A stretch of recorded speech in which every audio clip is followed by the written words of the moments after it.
Al dostlar.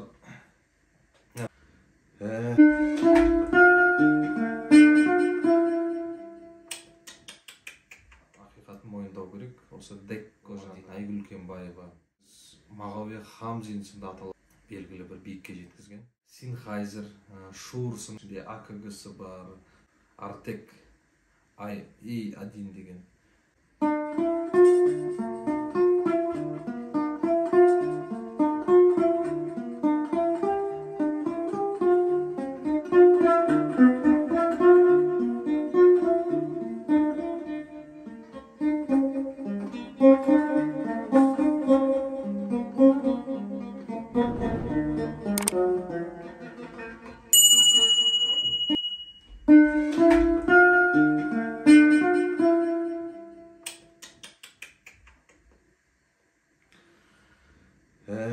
Домбыраға түрлі микрофон жалғадық кезінде.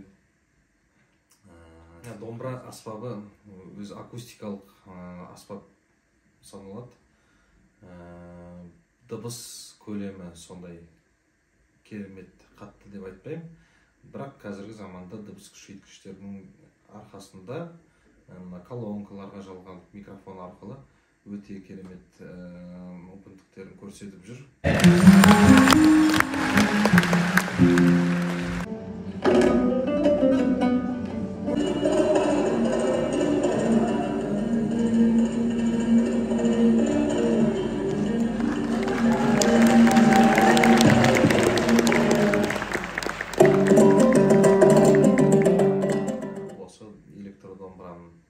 Басында әрине біздер Асылбек Еңсепті осы бүкіл жалпақ жұртқа кеңінен жайған адам ретінде білеміз. Дегенмен оған дейін Айгүл Үлкенбаева, керек десеңіз Мағауия Хамзин сынды аталарымыз кезінде сол домбыраларына сондай эксперимент жасап пайдаланып көрген.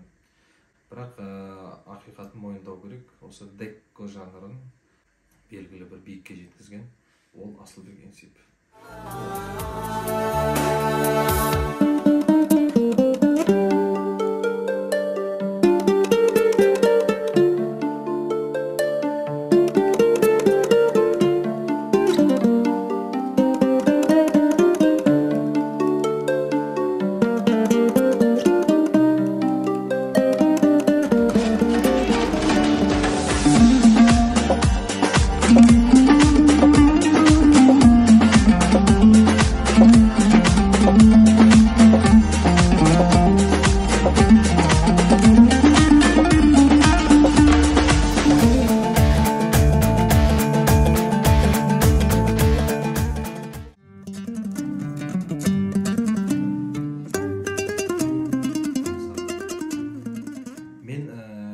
Домбыраға түрлі микрофондарды жалғап көрдім. Sennheiser, Shure сынды орнатпалы ішіне, встроенный дейді, ішіне тиекке жалғанған микрофондарды да орнатып көрдік. Дегенмен олар дыбыстың өзінің бояуын сәл-сәл өзгертіп, темір дыбыстар, жаңағындай железный дейміз ғой, я болмаса хрустальный, сондай дыбыс қоңырлығын жоғалтып жіберетін. Бірақ кейде жақсы аппаратурада оның өзінде дұрыстап келтіруге болады. Бірақ өте қиын. Жақсы дыбыс режиссер болмаса, оны да шығару екіталай. Сонымен әртүрлі микрофондарды қолданып көрдім. Соның ішінде AKG-сы бар, тағы да басқа кейбір вокалға арналған микрофондар, бір спикерлерге арналған микрофондарды салып көрдік. Әлі де іздеу үстіндемін. Бұл күні қазір қолыма тағы да бір микрофон түсті. Artec i1 деген Қытайдың жасап шығарған, бірақ Кореяға жасалған. Кореядан алып келген жайым бар. Осы микрофонды қазір аспапқа жалғағанда бетіне жабыстырып көріп атқан жайым бар. Қандай мүмкіндік береді, тыңдап көріңіздер, бағасын беріңіздер. Кішкене шырылдайды.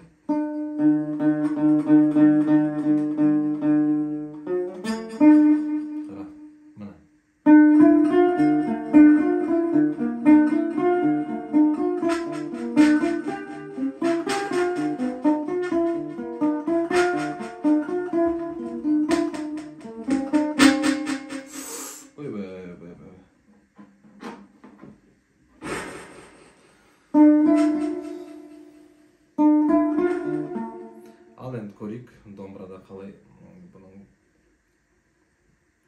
бетіне жапсырылған.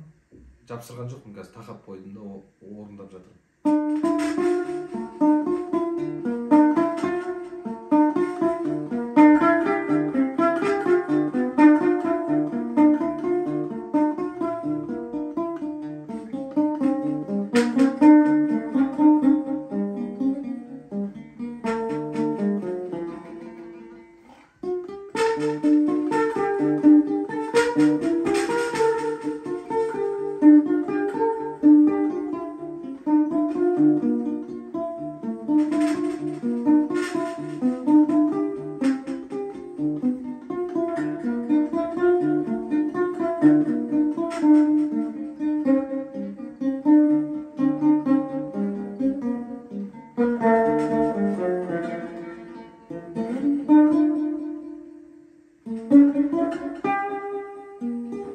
Енді мынаны жылжытып мына жаққа қойсам басқаша береді.